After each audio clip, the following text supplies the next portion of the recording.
Bismillahirrahmanirrahim. Alhamdulillah wa sallallahu wa sallama ala sayyidina rasulillah wa ala alihi wa sahbihi wa man walah, amma ba'd. Tumuombeeni Mwenyezi Mungu Subhanahu wa Ta'ala atutakabalie tu yafanyao na atufutie tu yakosao. Kila amali ya kutukurubisha na Mwenyezi Mungu atuweke karibu nayo, na kila amali ya kutuweka mbali na Mwenyezi Mungu atuweke mbali nayo. Wagonjwa Mwenyezi Mungu awape afya na afwa, waliokuwa hospitalini Mwenyezi Mungu awafanyie sahali, waliokufa Mwenyezi Mungu awarahamu, wenye madeni Mwenyezi Mungu asahilishie kulipa madeni yao, wasokuwa na kazi Mwenyezi Mungu awape kazi za halali, wenye kazi Mwenyezi Mungu awabarikie katika kazi zao, walioharibikiwa na mambo Mwenyezi Mungu awatengezee mambo yao, wasokuwa na wake Mwenyezi Mungu awape wake wema, wasokuwa na waume Mwenyezi Mungu awape waume wema, wamezoana Mwenyezi Mungu awape kushikana mpaka kuhatimishana, wamezoatana Mwenyezi Mungu azilainishe nyoyo zao warejeane, wamezoteta Mwenyezi Mungu alainishe nyoyo zao wapatane, wajawazito Mwenyezi Mungu ajalie wajifungue salama salimini, na sisi ikifika wakati wetu Mwenyezi Mungu atupe husnul khatima inda al-maut. Wenye kutoa darasa Mwenyezi Mungu awape ikhlas, na wenye kusikiliza Mwenyezi Mungu awape kunufaika. Atupe fi dunia hasana wa fil akhirati hasana wa qina adhaban nar, bila kusahau wale ambao ni sababu ya mambo kama haya kufanyika. Mwenyezi Mungu na wao watawalipa kwa nia zao. Amin, amin, amin. Katika khutba ya ndoa inaosomwa kuna maneno kama haya husomwa ya kuelezea nikaha ni nini. Nini nikaha? An-nikahu sunnatul anbiya. Ndoa ni mwendo wa mitume. Sunna huya kwa maana ya mwendo. Sunna huya kwa maana ya mwendo. Sasa kutuambia mwendo, mbona sisikii hili ni sunna hili? Manake ndio mwendo wa mtume alikuwa akiutembea, akiufanya, akienda mwendo kama hono. Ukisikia sunna yuwa ni mwendo. Sasa nikaha ni sunna za mitume wote, hata kama hakuoa, kama Nabii Allah Isa. Nabii Allah Isa ni Mwenyezi Mungu atuambia wa sayyidan wa hasura. Sayyidina Yahya, naam, Sayyidina Yahya sayyidan wa hasura. Hasur ni mtu ambaye kwamba alikuwa hamili kwa wanawake, hakuoa yani. Hata Nabii Allah Isa hayaoa, lakini Nabii Allah Isa ataoa, tashuka ae awasute wale walikimwambia wewe mwana wa Mungu. Mimi niliwaambia lini? Na uzuri hata kwenye zitabu zao hakuna neno siku moja Isa aliwaambia mimi mwana wa Mungu. Yeye kama Isa kuambia mimi mwana wa Mungu. Wao walitukua tu kwamba Maryam, wakamfanya madamu Maryam huyu wamuitaje wao? Anaina humwita Maryam al-Adhra, huitaje wao? Bikira Maria. Onena Bikira Maria, maadamu amezana yani bikira bila shaka amezalishwa na Mungu. Sasa zalishwa na Mungu lazima mwanawe mwana Mungu. Kwani kitengezwacho na wewe huwa wewe?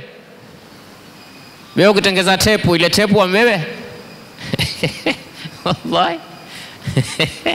Ingekuwa kazi basi alotengeza gari, ile gari ni yeye. La, si lazima. Amezalishwa na Mungu. Lakini haimaanishi kuzalishwa na Mungu. Sote tumezalishwa na Mungu. Kama Mungu hataki sisi tuzaliwe, hatungezaliwa. Sasa nena madamu Bikira Maria amezalishwa na Mungu. Sasa madamu amezalishwa na Mungu, kizalishwa na Mungu, na kile kijana hufaa kuwa ni kijana cha nani? Yeye mwenyewe ameambia mimi kijana cha Mungu. Ilikuwa yatakiwa kwenye Biblia iyae kila baada ya neno yeo, kiakili tu yeo. Kijana cha Uhuru Kenyatta kila mahala apenda kulikane kijana cha nani? Cha Uhuru Kenyatta. Na kila akisimama mimi mtoto wa nani? Wa Uhuru Kenyatta. Kila akisimama. Hakuna kwenye Biblia Isa amenena yeye ni mwana wa Mungu, yeye ni mwana wa Mungu, yeye ni mwana. Sasa nyinyi Mungu anataka kumpa mwana wa Mungu, aliwaambia. Sasa Mwenyezi Mungu atamueta ili mwanzo awasute hawa. Nyinyi mmedai mimi mwana Mungu. Mimi naliwaambia wapi mimi mwana Mungu? Hebu niambiani. Biblia yako fungua. Mimi mwana Mungu? Nimekwambia mimi? Kisha aoe, azae. Sasa mitume yote wamewekewa sunna ya kuoa. Na Mwenyezi Mungu Subhanahu wa Ta'ala, na yeye ndiye hodari wa kuumba, tabarakallahu ahsanul khaliqin, alipoumba mbea mbili akajalia mbea ya kiume akaipa ghariza, matamanio ya kutamani mbeo ya kike, akaumba mbeo ya kike akaipa matamanio ya kutamani mbeo ya kiume. Hii ndiyo tabia. Tabia tulioumbiwa nayo ni mwanamume amtamani mwanamke na mwanamke amtamani mwanamume. Lakini sasa haya matamanio yatapitishwa vipi? Mimi vipi nitaweza kutoa matamanio yangu kwa kupitia mwanamke na mwanamke kutoa matamanio yake kupitia mimi mwanamume? Tukawekewa ndoa, ikawekwa lazima. Hakuna ndia yoyote iliyokuwa ameichagua yeye Mwenyezi Mungu ya kuweza kulipitisha hili kama ndoa. Ni ndoa peke yake ndio ikawa an-nikahu sunnatul anbiya wa shi'arul awliya. Haiwezekani wali akachukia ndoa. Nembo yao, lebo yao, brandi yao ni ndoa. Kila mtu huhimiza ndoa. Na ndio kaona ule mshairi ametuambiaje, mtu asopenda ndoa ni shari, hana murua, dini ameipotoa, mtu huyo si mwema. Na katika baadhi ya athari imekuja shirarukum uzzabukum, waovu wenu ni wale mabachla, wale wasotaka kuoa, sio hawayaoa, asotaka. Kwa hiyo kuna mtu miskini ataka, lakini uwezo siku hizi kuoa imekuwa gharama. Zitu zote zisishuka kwenye wakati wa corona, ila ndoa bado haiyashuka. Wala hatusikii kuna ofa ya ndoa. Tamani kusikia maraini kuna ofa. Watu kuna kwenye corona bado mitihani, henda wakafanya maharusi ya gharama, maharusi yenye senti tumbi ndima, wakafanya mambo hayana maana, mambo hayana murua, mambo ya kumkasirisha Mwenyezi Mungu. Kisha kukitokea la kutokea baina ya bwana harusi na bibi harusi, neno walipata hasadi wa yule harusi yao ilikuwa harusi Mombasa haiyafanyika. Yani nyimu muudhi Mungu, kisha Mungu hana ndia kuwatesa ila kwa hasadi. Huni ukosefu wa adabu tena. Yani wewe ufanye maasi, kisha badala ya kunena ni zile dhambi, ni zile dhambi tulomkosea Mwenyezi Mungu katika jambo la kidini, yani ndani ya kitu ambacho kwamba ni sunna ya mitume, ni tangazo la mawali, wewe ndio ukamwasi Mungu ndani yake. Alikuwa ataka Mungu akufanyie nini? Mambo yanyoke. Wewe muende Mungu kinyume na Mungu akunyoshe. Hayawi. Hakuna Mungu huyo. Mzengee mahala kwingine, lakini ikiwa ni huyu, Mwenyezi Mungu ametukwa ahadi, ukifanya yambo kisawasawa atakavyo yeye, wa allau istaqamu la asqainahum ma'an, maana yake ukilingana na yeye atakunyoshea mambo yako. Hii ni mantuki ya aya, mafumu yake. Ukipotoka takupotolea, ukenda kinyume utakula mbati. Sasa wewe kwenye harusi ufanye munkar, maana hakuna harusi ifanyikao siku hizi ila utaikuta ina munkar. Hutofautiana hajmu ya ile munkar, nyingine ni ndogo, nyingine ni kubwa, lakini munkari ni munkar. Hakuna munkari mdogo na munkari mkubwa, wengine tu hupita mipaka zaidi. Na angalia Mtume sallallahu alayhi wa alihi wasallam kukimbia hii harusi isiwe na munkari wowote, mwisho mpaka akatwambia kwamba hili ni jambo latakiwa lifanye kiupesi, kiharaka haraka. Yeye Mtume sallallahu alayhi wa alihi wasallam alioa, masahaba hata wasiwe kuwa wameoa, asubuhi akiinuka huambia, ya Rasulullah, ameoa jana, wakakusanya chakula kwamba tumfanyieni naye mtume lima. Hata uwezo wa lima ilikuwa hakupanga yeye. Uwalishi wa lima hata uwalishi hayaupanga. Masahaba wao wenyewe, huyu akaleta unga, huyu akaleta maziwa, huyu akafanya nini, wakafanya sawiki ndo lima. Jabir ule ni Abdurrahman ule aliambiwaje, au limu walau bisha, na tajiri milionia, mbefanya lima hata kama nkibuzi, fanya tu. Maana yake fanya wepesi wepesi. Kila jambo la harusi likiwa jepesi jepesi, la pendekeza zaidi kwa Mungu, la pendekeza zaidi kwa Mtume sallallahu alayhi wa alihi wasallam. Bal Mtume sallallahu alayhi wasallam akatangaza katika masala ya ndoa akasema, mimi Muhammad, mimi mtume wenu sallallahu alayhi wa alihi wasallam, wasulahau ummati, na kile yule ukitaka kumjua ambaye ni salih, ni mwema katika ummati wangu, buraa'u min at-takallufi, tumejiepusha, tumejiweka mbali na mambo ya kukalifisha. Hiyo harusi mtu afanye siku ya kwanza, ati siku ya kwanza kuna hina party, sijui kuna wanaume nao wana hina, siku ya pili kuna kunyoza, siku ya tatu kuna kukata kucha, siku ya 4 salala. Mambo yote haya yani yametokea wapi? Na kila tukicha na tamada henda tu sisi huzuka tu na kufuata tu ayao kutoka magharibi na mashariki, akituetea hili na hili, ya Allah warahum. Kama yalikuwa haya mambo ni mazuri, kama yalikuwa haya mambo ni muhimu, angefanywa Sayyidatuna Fatima. Yuko binti, yuko msichana, yuko mwanamke astahiki kufanyiwa mambo ambayo kwamba yastahiki ndani ya Uislamu kama binti ya Mtume sallallahu alayhi wa alihi wasallam? Wallah hakuna, wallah hatotokea. Alishindwa Mtume kuyafanya haya? La, lakini hayana umuhimu, bal hayana maana, ya maana tele, ya maana yamejaa.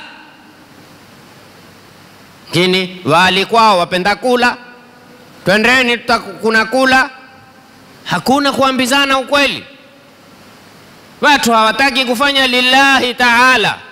Wa ila kama ni kualikana chakula, Mtume hakunena ualike fulani na fulani, alinena bisa ta'amu ta'amul walima.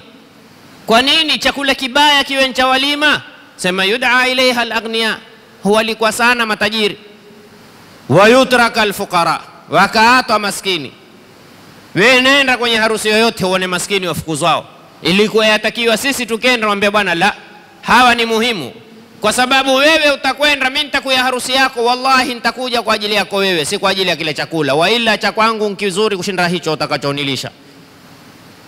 Na kila mwenye utu yuaja harusini kwa ajili ya uso wako tu umemwalika, lakini cha kwake akithamini kuliko hicho kilopikwa, haisi hata alokipika. Nani kimepikwa hii alopika? Saizi upika chakula jasho lote ongea ndani ya biriani hiyo.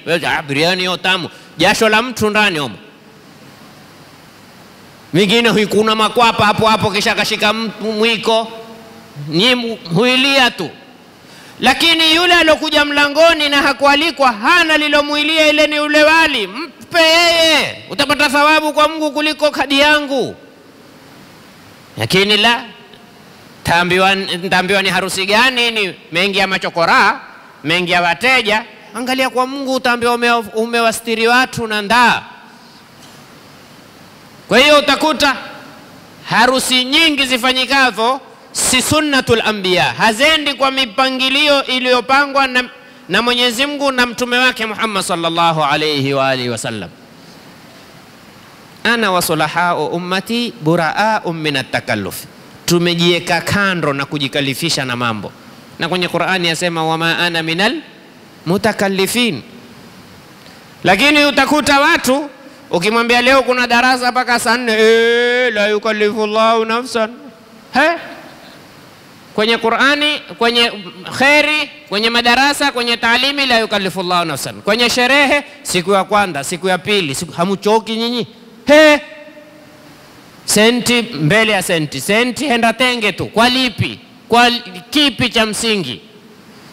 Na ni hayo siku hizi nasikia kumekithiri mabwana harusi kuyakuteza na bibi harusi holini. Lakini mimi siwakosoi hawa, yoyote afanya harusi, yule mwenye harusi akifanya munkari wowote, shauri yake, makosa ni wewe ulioingia. Jamani, kuna anaolazimishwa? Lazima uye. Utasikia wanawake ulalamika, harusi astaghfirullah, Mungu atusamehe, lakini zimekuwa na munkar. Ulipata yeye kuingia. Ilikuwa sisi wanaume tuwaambie wake zetu, ukenda holi yoyote ya harusi yoyote, ashikao kadi ni mwanamume, ukatoa kadi ndio talaka yako. Wewe utampaia kadi mwanamume? Maana hakuna enda harusini unukavumba wala atoka jikoni. Kila enda harusini atoka saluni. Saluni enda kufanya nini? Kuhifadhi Qurani? Enda kufanya nini saluni? Kuipamba. Lile fahali litakalo kusimama mlangoni likuone mke wako umeipamba, ni haki hiyo? Wewe, sisi wanaume jamani, lazima tuwe waume wa kisawasawa. Nene harusi yao ilikuwa kwa mashallah, tena wewe asifiwa na mke wako, harusi mashallah kumekuwa mabodyguard maskari mlangoni akisa. Na wewe ukatoa kadi ukampa mwanamume, si ndo askari tu, jamaa tu, tena kuambiwa jamaa hata si Mswahili. Hakuna neno. Bado wewe hesabu mwanamume? Mke wangu, wale wako, ukenda harusi yoyote ashikao kadi ni mwanamume, hiyo ndio talaka yangu. Ukimpa, hiyo ndio talaka. Mbali wengine wakwambia kulikuwa hakuna wanaume wenye kupiga picha tu. Sasa mwenye kupiga picha si mwanamume? Jamani, harusi zimekuwa na drone. Zaekwa drone, ukawapiga picha wake za watu wote. Mimi si mlaumu aliweka drone, huku laumu wewe ulipata yeye kuketi kwenye harusi kuna kamera. Huyo mkeo ya kukwambia ndio umuulize, ulipata yeye ilikuwa taka mapema amerudi. Mbona mke wangu umetoka kwenda harusini? Hakuketiki. Kwanza kuna wanaume piga kamera. Pili kuna drone imewekwa. Tatu kuna waandazi wanaume. DJ yes, huyo ndiye mke. Lakini ati usiku akirudi, mume wangu, Mungu atatustiri. Mungu ya Rabbi, tuokoe na gharka. Hakuokoe, utaandwa wewe. Ulipata hiyo ukaketi wewe? Licha kuwa kuna mwanamume piga picha, hata shekhe amekuwa kuwatolea wadhi, haifai. Shekhe atakuwa kuwatolea wadhi nyimu sleeveless, mukonyee wazi, haramu. Licha kuwa ni mtu piga picha, hata shekhe huwafasiria darasa, haifai, haramu. Yote haya nini? Twakimbilia shuhura, sympathy. Harusi ya fulani, mara hii ni Mombasa kumefanyika harusi. Haya, subiria.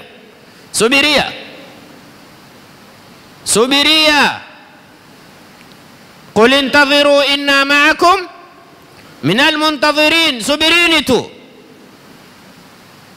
Ata amrullahi fala tastajilu. Fanya haraka. Kibati cha Mungu tusikifanyie haraka. Lakini wallahi jamanini, ya wakosti hawa mabwana harusi na mabibi harusi sana haya makosa yafanyika nao katika. Wewe pendelea wedding yako iwe kubwa, iwe ndefu, iwe na mambo mengi, lakini itakukosi. Sikwapizi, ndivyo ilivyo. Kisha umtafute ustadhi akufanyie zunguo, miskini wampata hasadi, wameoana juzi tu. Ustadhi upija zisomo, akipija ambia ustadhi ule dua yake haina kabuli. Itakuwa yeye na kabuli na kibati cha Mungu? Utamsingizia ustadhi miskini hana kabuli. Sasa ustadhi ushindana na Mungu. Mungu hataki, huyu amemfanyia ukorofi. Hata maskini jirani zake wampelekwa hospitali, hawataka kupelekwa hospitali, hawawezi. Yeye huteza huku siku 2-3 ngoma, jirani halali, mgonjwa, yeye hataki kujua. Jamani, basi hata harusi tusiteze. Wewe nani alikwambia lazima kuteza? Kwa hiyo tutamani kuona jambo la harusi husahilishwa. Mtu amefanya harusi very simple. Bwana harusi na mwenye kuozesha na mashahidi 2-3, au ndo msikitini watu swali ya dhuhuri, ndoni baada ya swala ozesha nani, yamekwisha. Kwani wale atakataa basi sisi mashahidi bwana tahalua kutupa, hatutaki kuwa mashahidi. Hakuna atakayekwambia hilo, yamekwisha. Lakini la, tutaka mambo marefu. An-nikahu sunnatul anbiya wa shi'arul awliya. Qala sallallahu alayhi wa alihi wasallam, an-nikahu min sunnati. Mtume sallallahu asema mwendo wangu mimi, mpangilio wangu mimi ni nikaha. Faman raghiba an sunnati falaysa minni. Yoyote atakaye kutukia, kutopenda, kuifanyia uzito mwendo wangu, si katika mimi, yani si katika Uislamu. Na hapa kuna nukta muhimu. Haimaanishi wewe ukifanya jambo watu wakalifanya lile jambo sivyo wewe ulivyokuwa ukilifanya, ulipoona wao walifanya sivyo ukasema sio mimi. Yoyote atakaye kwenda kinyume na mpangilio huu si katika sisi, ukaambiwa yote wewe. La. Sasa mathalan Mtume sallallahu alayhi wa alihi wasallam atuambia, man lam yataghanna bilqur'ani falaysa minna, asoghani kwa Qur'ani. Kuna watu Qur'ani huitumia kwa ndia mbaya sana sana. Sasa je, wale aliwafungulia mlango kuitumia ile Qur'ani kwa ndia ambayo sio ni Mtume? Mtume aliambiwa itumieni kwa ndia hiyo? La. Lakini Mtume ametaka watu waisome Qur'ani, zayyinu aswatakum bilqur'ani, zipambeni sauti zenu kwa Qur'ani. Lakini kuna zisomo, kuna usomaji sivyo utakiwavo. Ukenda katika ilmu al-qiraati utaona namna gani wanavyotoa makosa usomaji wa Qur'ani, utamkaji wa harufi za Qur'ani.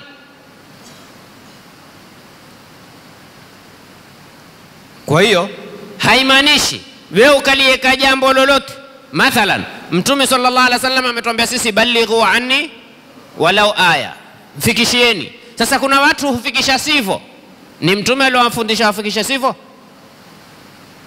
Au hakuna mashekhe wapoteza watu? Hakuna mashekhe wanaoelezea mambo ambavyo sivyo? Watele wako wengi, hawamwogopi Mwenyezi Mungu Subhanahu wa Ta'ala, wameitukua dini ni biashara. Nasallallahu salamata wal afia. Mtu haogopi kusema inna min al-kabairi an yaqula al-insanu ma la ya'lam wa an yu'allima qabla an yata'allam wa la yakhafu an yatham wa idha athima la yandam. Moja katika madhambi mabaya ni mtu kusema kitu hakijui. Wewe hukijui na ukasema tu, hujali. Wa an yu'allima qabla an yata'allam, wewe hujajifundisha, unataka kufundisha watu. Mwanzo kajifundishe uelewe. Leo ni wangapi huja wakakufurisha watu kufri haijui nini, huja wakafanya watu ni mushriki, yeye mwenyewe shirki haijui nini. Mwanzo jifundishe wewe ukijue kile kitu, baadaye upate ueleze watu kitu hichi kadhani kadhani kadhani kadha. Sasa je, hawa wanaokwenda makosa ni Mtume ndo amewafungulia mlango? La. Mtume amefungua mlango wa sawa sawa. Kuna watu watapita kwenye mlango ono wapite makosa ni yao. Sasa wakati unaposema falaisa minna, nasema lakini utahesabiwa wewe ndio ulofungulia mlango. Kwani mimi nafungulia mlango makosa? Wewe umewafungulia watu mlango waingie kwa kifua, wao ingia kwa maungo. Kosa la nani? Lao walikuwa ingia kwa kifua, wao wameingia kwa maungo. Sasa mimi ndio nimeambiwa wewe ndio ulofungua mlango akaingia, utahesabiwa wewe. Ni kutoelewa, ni kutofahamu. Sasa yoyote, faman raghiba an sunnati, yoyote atakaye kuitukia mwendo wangu, kuwa mbali na mwendo wangu, kufanyia uzito mwendo wangu wa nikaha, falaysa minni, si katika mimi. Kisha Mtume sallallahu alayhi wa alihi wasallam akatuambia hadithi nyingine, tazawwaju alwaluda alwaduda. Patamu hapa. Namna ya kuoa. Nini yaitwa namna ya kuoa? Haya, oweni mwanzo, kisha tuowe vipi? Alwaluda alwaduda, kwa maana mbili. Maana ya kwanza, oweni wazao. Hata yuaia tujaribu. Na mwiwaia uza. Utaiwe kitu hichi hutoa natija sipaka ukijaribu. Ya, naam, iko ndia ya kuyua. Mathalan, wataka kuoa wazao. Ustadh Izzuddin, nyinyi mmezaliwa wanga? Kwambia sisi tuko 18. Hukuonesha mbegu yao hii uzaa sana, hii nzuri. Si wewe uuliza kama watakuweka mbuzi wa kuzaa, si utauliza hawa uzaa? Utaambia uzapata hawa. Kama wale mbuzi wa Malindi, Kilifi uzao wanne. Si ndio utayua? Lakini wewe mbuzi ukiona sana tabia kuzapata mmoja tu, utajua hawa si wazaa. Sasa na wewe ukija Ustadh Izzuddin nyinyi mko wangapi? Mimi niko peke yangu, na baba yako peke yake, na babu yako peke yake. Hii sio mbegu. Hii si mbegu ya kutoa ya kuzaa sana. Taka mbegu ile uzaa kweli kweli. Hii ni njia moja. Kadhalika maana ya pili, tazawwajul alwaluda, waoweni wapendao kuzaa. Leo kuna wasichana akizungumza tu kwambia mimi bwana kisha kuzaa watoto wawili tosha. Kisha kuzaa watoto wawili tosha, usimuoe wewe, hafai. Sababu Mtume atakatuoe ambaye atapenda kuzaa, azae kweli kweli. Hata siku moja kuna mmoja, subhanallah, kuna watu wengine hawajui na kunena. Ameniuliza swala akaniambia, ustadhi, mimi na ndugu yangu hoyo huzaa kama panya.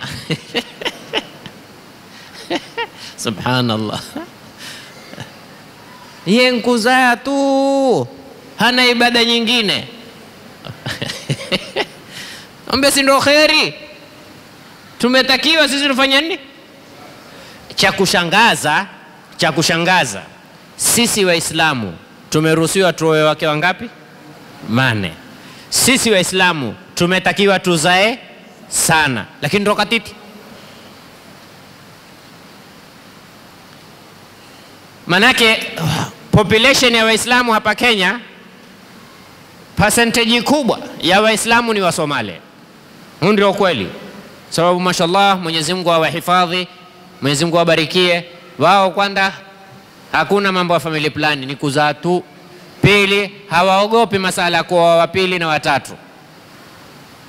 Sisi Waswahili ndo ucha.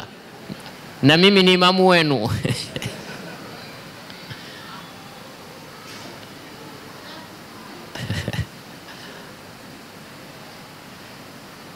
Sasa ajabu, dini yetu imetutaka mambo mawili. Jambo la kwanza tuoe wangapi? 8. Jambo la pili tuzae sana. Kwa nini sisi ni kidogo? Tazawwaju, mwandoweni. Haya, tuoe wanawake aina gani? Alwaluda, wanaopenda kuzaa. Yeo wewe utaweza kumaliza dua kwa shekhe, umwambia shekhe, mimi dua siyapata kijana, kumbe mke wako amekuwekea speed governor.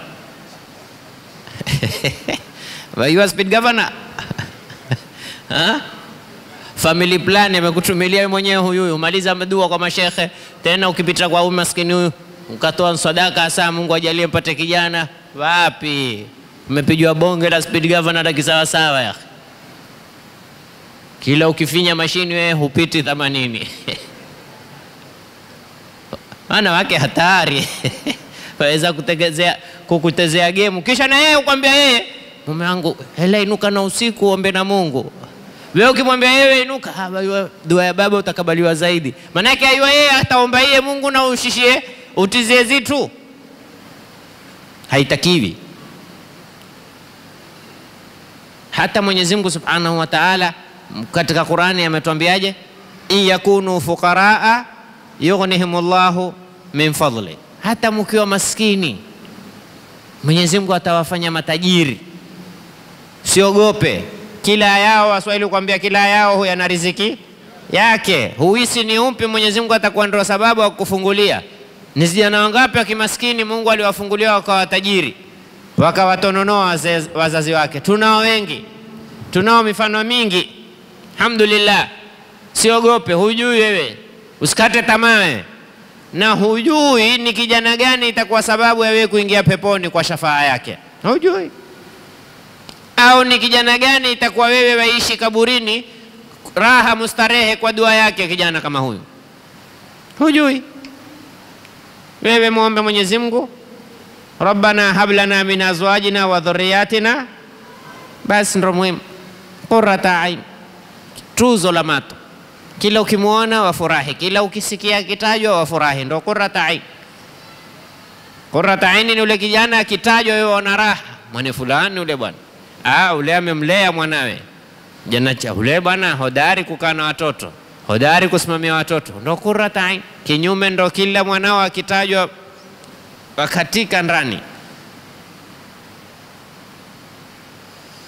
Sasa Mtume SAW atutaka tuoe sana, tuzae sana. Tazawwajul waluda alwaduda. Nini maana wadud? Wadud ni kilima min alwuddi, mapenzi. Yani oweni wapendao kuolewa, oweni wapendao kuzaa. Mambo mawili haya. Maana kuna wengine huolewa ni basi nkukosea budi, lakini hapendi kuolewa. Kama kuna wanaume huoa ni kufunga watu mato tu. Kuna wanaume huoa kufunga mato, lakini kuoa kwake hata haiko. Yeye muhimu, maana aweza akaoa kama kuwafurahisha wazazi, haitakiwi. Oa kwa kuwa kuoa ni sunna ya mitume. Na hapa pia tupata mafundisho ya Mtume sallallahu alaihi wasallam kwamba tazawwaju, oweni, kwamba kila mmoja ataka yeye aowe, sio ozesheni. Kuna oweni na ozesheni. Tufahamu Kiswahili. Oa, ozeshwa. Tofauti yake nini? Kuoa wewe mwenyewe, kuozeshwa ni 210. Kuna kuoa na kuozeshwa. Kuna makabila hawaowi, huozeshwa. Kila mmoja ukimsikia kwambia umuuliza vipi? Umeoa? Naoa. Umeoa? Kumbe alikuwa ni hoko. Babangu. Si yeye. Alimuozesha nani? Babake au mamake? Si sawa. Si sawa. Si sawa.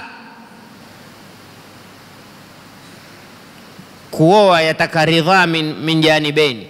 Anayeoa aridhike kwamba hapa mimi nimeparidhika. Waweza kumwambia mwanangu, mimi natamani furaha yangu uoe mahala fulani, umsikilize na yeye. Baba, maadamu watamani, na mimi furaha yangu ni kukufurahisha wewe. Sio kama watamani baba mimi nitafanya kwa ajili yako wewe. Elewa hilo jibu. Kama watamani mimi nitafanya kwa ajili yako wewe, ina maana ule hukuolea wewe hajiolei. Na wengi leo wameolea wazazi wao au wameolelewa na wazazi wao. Mume akikaa humfikiria ule, na mke akikaa humfikiria. Sikila, jamanini nifahamuni uzuri hili neno. Sikila wanaoshea kitanda wapendana. Kuna watu lala pamoja, mume na mke, na wakazaa, lakini bado hawapendana. Sababu waliozeshwa, hawakuoana. Sijui mmenifahamu Kiswahili hapa? Sababu ni ipi? Waliozeshwa, hawakuoana. Wewe ulimtunda binti yako, lazima mimi utaolewa na ule, wataka ni ule, utaki ni ule. Na wewe ulimtunda kijana chako cha kiume, wataka ni ule, utaki ni ule. Haitakiwi. Haitakiwi jamanini. Ndoa si leo na kesho, ndoa ni maisha.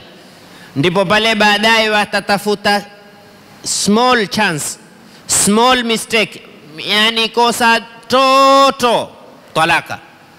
Sababu hakuna mapenzi. Lakini wakioana kwa mapendi, ndipo pale hata akafanywa hiyo neno merogwa, ule hakurogwa, apenda. Watu yaona, ukaona wazazi henda mbio, henda huku akirudi huku, watakao vijana waatane wapi? Hawataki kuatana. Kwa sababu gani? Nyoyo zao zimeshibana, nyoyo zao zimekinaiana, nyoyo zao zimependana. Lakini ule mwingine ukimdaria tu, si uswali istikhara basi, kama umeona umechokana, isha swali sana bwana, na kila nikiswali naona ni muate tu. Kitambo tayari lejipu limeshaiva, hungoja kufanya nini? Tumbuliwa tu. Tazawwaju, oweni, yani kila mmoja aiole yeye kile akipendacho, kile ambacho kwamba akiona hichi chapenda kuolewa, chapenda kuzaa. Yani ule utakaye kumuoa muulize, wewe wapenda kuolewa na mimi? Ndio siku moja hapa watu siku ya Ijumaa niliwapa question mark, niliwapa homework, nikawaambia hela tuweni wa kweli leo waume. Kila mmoja akenda nyumbani kwake kabla hayafungua ile biriani kuila, amuulize mke wangu nakuuliza suala la kweli, nataka unijibu ndani ya moyo wako na sitoona vibaya. Je, wewe mke wangu wajivunia kuwa na mimi au wavumilia kuwa na mimi?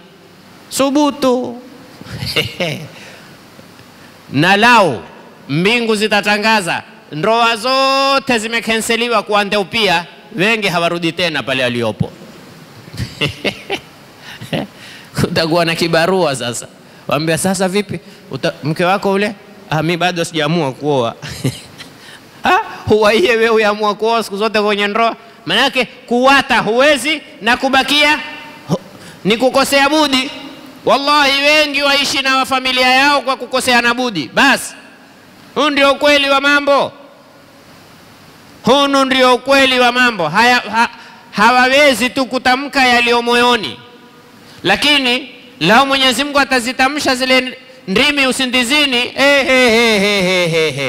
nafikiri watu wengine watatoka mbio siku hiyo.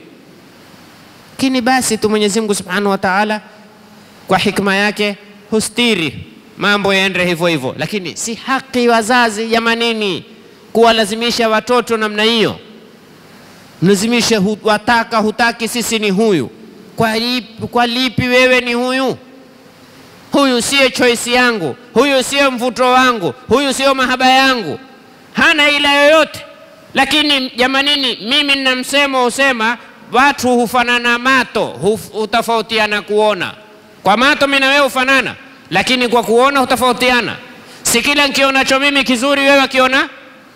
Mimi naweza kuwa napenda slim, wewe unapenda kitu kimejaa, au sio? Mimi napenda mrefu, wewe unapenda mbeo upita chini ya meza hapo. Kila mwana mahaba yake. Mimi napenda mweupe kama papayuwiti, wewe unapenda kiwi. Basi rangi ya kiwi, hizi rangi ya kiwi? Wapenda kaniki, yani ngoma kile kiviva weusi, wewe kwako ndo bora. Ule mwele na yeye na ule weupe wa karatasi, ilipopita ile rangi nyeusi ndo ilipata kuandikika. Sasa karatasi nyeusi, kalamu nyeusi kutaandikika? Shati patikane kalamu rangi karatasi ya nyeupe, kalamu ya rangi nyeusi, ndo hutokea hati nzuri. Ukaziona hati nzuri ilopendeza ni ule weupe kupambana na weusi. Lakini wengine hapenda hivyo hivyo. Basi kila mmoja Mwenyezi Mungu, na Mungu kuwa ni Mungu, ni alama ya Mungu kuwa ni Mungu ni hayo. Kwa wewe za kukiona kitu kakiona salala mwanamke gani ule, mwendani wako halali bila kufikiria yeye. Mwendani wako mizamate anamtule. Wewe hufunga mato, yeye uzidi kuyafungua kumwangalia. Mungu kuwa ni Mungu. Hakuna mbaya kwa wote, wala hakuna mzuri kwa wote. Subhanallah. Kwa hiyo angalia, hadithi yatupa mafundisho mazuri sana. Tazawaju, nyinyi oweni. Alwaluda alwaduda, wapendao kuzaa, wapendao kuolewa. Fa inni, sababu mimi mukathirun bikumul umama yawmal qiyama, nitakuwa ni mukathir, ni mwenye kusema angalieni watu wangu, angalieni wafuasi wangu, angalieni ummati wangu siku ya kiyama. Na hadithi nyingine Mtume sallallahu alaihi wasallam atuambia tanakahu takthuru. Tanakahu, owanani sana. Mukioa sana, natija yake takthuru, mutakuwa wingi sana. Kuwa wingi lazima tuoane wingi. Leo wengi hawana waume na leo wengi hawana wake, hasa wajane miskini. Mtu wewe umeshafiliwa na mumeo, wewe ushawatwa, nitaka wangu peke yangu, ngoja hoko. Wawaha wako peke yako. Yeye yani kila mmoja ataka apate mume wake peke yake, wake peke yake. Salat, watatoka wapi? Wewe wako uko kikoani, kama mtaka peke yako muandame huko. Walobaki wote sasa wana watu. Kila mtu ataka wake peke yake. Hii nafasi jamani, hii hadithi tutazitumia vipi wanawake? Hela wanawake tieni akili. Hela wateni kubabaishwa. Tanakahu. Mtume sallallahu alayhi wasallam, owanani sana, takthuru, muwe wengi sana. Hamtaki kumridhisha Mwenyezi Mungu nyinyi? Tatizo haliko kwetu. Mimi usunena siku zote, poleni madada zangu. Tatizo liko kwenu. Nyi wanaume hucha na nyi wanawake hamuamua. Hela toweni ofa. Toweni muangalie. Sema mimi niko tayari hata kama ni mke wa pili. Lakini wa mke wa pili wanazikwazo kushinda ule wa kwanza. Hao watatu ndo zaidi. Hao wanne usiulize. Maana yeye ndo atakawe wote wale watatu. Wajua ingekuwa kila mmoja. Wajua ni saikolojia tu. Kwani wewe ukiwa wanne ni kujiweka wewe wanne, alokuambia wewe wanne nani? Kwani ule atakuita mke wangu wanne? Hakuna mwita. Hakuna palo wa pili wanawake wawili. Kumbe wako anyoshe mkono alokuwa na wanawake wawili. Hapa darasani hakuna mwenye wake wawili? Ainua mkono. Haya, mke wa kwanza na wa pili humuita mke wa kwanza, na mke wa pili ukamuita mke wa pili, humuita mke wangu tu. Bas, msikia? Yaani hakuna ubaguzi kwamba ati mke wa kwanza utakumuita first wife, mke wa pili second wife. Au wao yote mke atakwambia tu huyu ni wa kwanza, huyu ni wa pili, lakini kuita hamuiti wewe mke wa pili. Humuita wewe mke wangu, na ule watatu wewe mke wangu, na ule wanne wewe mke wangu. Au kama kuna maina mengine wayapenda wao, huyu atamuita hani, huyu atamuita darling, huyu atamuita baby. Utegemea miaka. Na ule wanne atamuitaje? Sweetie, kama hana maradhi ya sukari. Akiwa na sukari manake hatakuwa si sweetie tena, atakuwa nini? Salty. Bas, lakini waitizie kiau. Mtakuwa yeye mimi mko wanne. Utakuwa mkolewa tu wanne. Na wewe ukiwa kwenda wewe utawapindua wote. Ni kuiona namna kwenda tu. Ni kuiona namna cooperate ile system. Bas, waweza kuwa wewe utakawa hodari. Mke wa pili wa Mtume sallallahu alaihi wasallam si Aisha. Si Aisha, Aisha si wa pili. Lakini angalia aliyua mbinu namna gani mpaka akafanya Mtume sallallahu alaihi wasallam akamshuhudiza Mwenyezi Mungu Subhanahu wa Ta'ala, akamwambia ya Rabbi, hadhi qismati fima amliku fala ta'khudhni fima la amliku. Mimi ninavyompenda Aisha ya Rabbi, mapenzi haya ya kumpenda kama mke tu, hili siliwezi kulimiliki. Na hii huingiliwi wewe. Hii huingiliwi. Ule uadilifu utaufanya, lakini kimahaba, mvuto, kuvutiwa, hii huwezi, kwa sababu ni yeye atafanya wewe namna gani uweze kuvutika kwake. Sasa wewe kuna mke ukiingia wewe, salamu alaykum, salamu. Mke wangu vipi hali? Mzima. Una neno? Sina neno. Chakula tayari nishakuwekea. Kweli huyo utapenda kutia na story, lakini kule huyaingia kila saa pigwa simu, uko wapi? Niko hapa kona. Mbona unchelewa? Uko wapi? Niko getini. Uko wapi? Ndio unafungua mlango. Ukiingia huyu akusubiri. Mekurukia kama tawawa aliona mwando mti. Lazima utakuwa wewe siku ya kwenda kule na nishati nyingine na furaha nyingine na hali nyingine. Ukiingia ataweza kulala baada ya alfajiri. Lakini kule wewe pia ukiingia wewe utauliza, bismillah tukalale, utaanza wewe kulala kabla yeye. Sasa kuna vitu hutukuliwi kisharia. Lakini wanawake wamejijengea katika saikolojia yao, mke wa pili siku zote, mke wa tatu siku zote, mke wa nne siku zote. Hakuna kitabia hiyo. Na wako wangapi waliingia, watu uogopa kwamba ukiingia utatolewa, lakini kuna walioingia wakatoa namba 1. Au hakuna? Jamanini hakuna? Watele mimi na wayua. yeye aliingia, ule alisema aingia hapa, haingii mtu, aingia nitamtoa. Alipoingia ule akamtoa yeye. Kawaida ukiangusha kitu kwenye mai, si kile kitu hutoka, ni yale mai ndio atafanya nini? Atatoka. Tegemea kile kile ingia kimeingia na mshindo gani. Sasa wewe ni wewe tu namna kuingia. Ukiingia mimi nikupe njia, udkhulu fi silmi, ingia mzima mzima.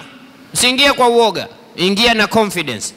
Kwa hiyo Mtume sallallahu alaihi wasallam atuambia tanakahu, owaneni sana, takthuru, muwe wengi sana. Fa inni ubahim bikumul umama yawm alqiyama, aqulu qawli hadha, wa mwisho waambia watu katika kufunga ndoa, na nena neno langu hili, wa astaghfirullah alazim li wa liwalidina wa lijami'il muslimin fastaghfiruhu innahu huwal ghafurur rahim. Kisha utawataka wale watu na wao waseme astaghfirullah, astaghfirullah. Kwa nini? Pengine sengine huenda kwenye harusi tukasikia watu huambiwa qulu astaghfirullah, watu astaghfirullah. Kwa nini tukaambiwa namna ile? Kwa sababu shahidi hufai wewe kuwa shahidi. Mwenyezi Mungu asemaje? Wa ashhidu dhawai adilin minkum, washuhudizeni waadilifu. Muadilifu ni yule ambaye hayafanya maasi. Sasa pengine wewe kabla huyashuhudia ulifanya maasi, ndio tukakwambia sema kama ulikuwa umefanya maasi kabla huyaya hapa, ngaa Mwenyezi Mungu apate kusamehe, uwe wewe ni katika watu ambao ni watu gani? Waadilifu. Ndio lengo. Astaghfirullah, astaghfirullah. Wengine wakatuongezea tubna ila Allah, amanna billah, ili pia uhakikishe itikadi yako. Wa bima jaa anillah ala muradillah, amanna bi rasulillah wa bima jaa an rasulillah ala muradi rasulillah. Haya yote kwamba nimeamini alokuja nayo mtume kwa namna atakavyo yeye mtume. Mimi sijui, lakini atakavyo yeye mimi nimeamini vile atakavyo yeye. Amanna bi sharia, nimeamini dini ya Kiislamu, sharia ya Kiislamu. Wasaddaqna bi sharia, twaisadikisha kwamba sharia ya Kiislamu ni ya ukweli. Watabarra'na, na tumejiepusha na tumejiweka kando, min kulli dinin, kila dini aina yoyote, yukhalifu dina al-Islam, hutafautiana na dini ya Kiislamu. Na'udhu billahi minal munkarat, twajilinda na Mwenyezi Mungu na kila mabaya, kila maovu, kila machafu. Na'udhu billahi min tarki salawat, twajilinda na Mwenyezi Mungu kuacha swala.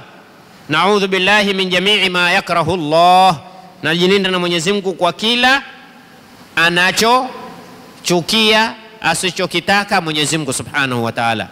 Hii ni baadhi ya namna nikaha ni kitu gani, na wenye kuozesha watakiwa waelezee watu kitu gani.